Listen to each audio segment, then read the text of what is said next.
ایک شخص کے 4 بیٹے تھے، جن میں ایک باپ کا مطیع جبکہ 3 لاپرواہ تھے جن کی نظریں باپ کی جائیداد پر تھیں۔ جب باپ بیمار ہو گیا تو مطیع بیٹے نے تینوں بھائیوں سے کہا کہ اگر وہ جائیداد سے دستبردار ہو جائیں تو باپ کی ساری خدمت میں خود کر لوں گا۔ تینوں نے انکار کیا کہ جائیداد سے بھی ہاتھ دھو لیں اور تو باپ کی خدمت بھی کرے گا۔ پھر فرمانبردار بیٹے نے ان سے کہا کہ چلو ساری جائیداد تم لے لو اور باپ کی خدمت میرے ذمے چھوڑ دو۔ تینوں کو اور کیا چاہیے تھا، وہ خوش ہوئے اور راضی ہو گئے۔ فرمانبردار بیٹا باپ کی خدمت کرتا رہا اور دعائیں لیتا رہا یہاں تک کہ والد اس دنیا سے انتقال کر گیا۔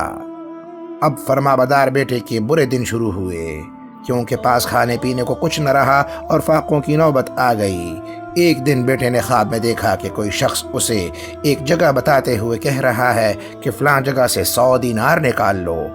بیٹے نے خواب میں ہی پوچھا کہ یہ دینار برکت والے ہوں گے؟ جواب ملا نہیں۔ بیٹے نے لینے سے انکار کر دیا اور کہا کہ اس کی ساری زندگی حلال اور برکت والی روزی کمانے میں گزری ہے، وہ ایسی رقم نہ لے گا جو بے برکت ہو۔ بیوی نے خواب سنا تو آگ بگولا ہو گئی کہ یہاں فاقوں کی نوبت ہے اور تمہیں برکت کی فکر پڑی ہے، لیکن وہ نہ مانا۔ اگلی رات پھر خواب دیکھا کہ فلاں جگہ سے 10 دینار نکال لو، لیکن جب بات برکت پر آئی تو اس نے لینے سے انکار کر دیا۔ تیسری رات اس نے پھر خواب دیکھا کہ فلاں جگہ سے 1 دینار نکال لو، چونکہ یہ دینار برکت والا تھا اس لیے اس نے دینار حاصل کیا اور بازار سے ایک مچھلی خرید لایا۔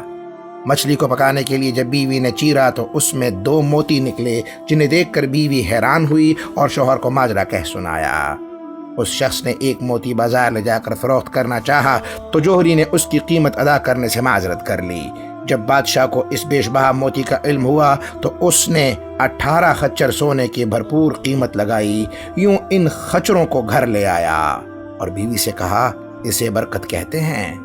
کچھ عرصہ بعد کسی نے بادشاہ سے کہا کہ یہ موتی ہمیشہ جوڑا ہوتا ہے، چنانچہ بادشاہ نے اس شخص سے دوسرے موتی کی بات کی تو اس نے کہا بادشاہ سلامت، 1 موتی کی قیمت آپ نے لگائی، دوسرے کی قیمت میں خود لگاؤں گا۔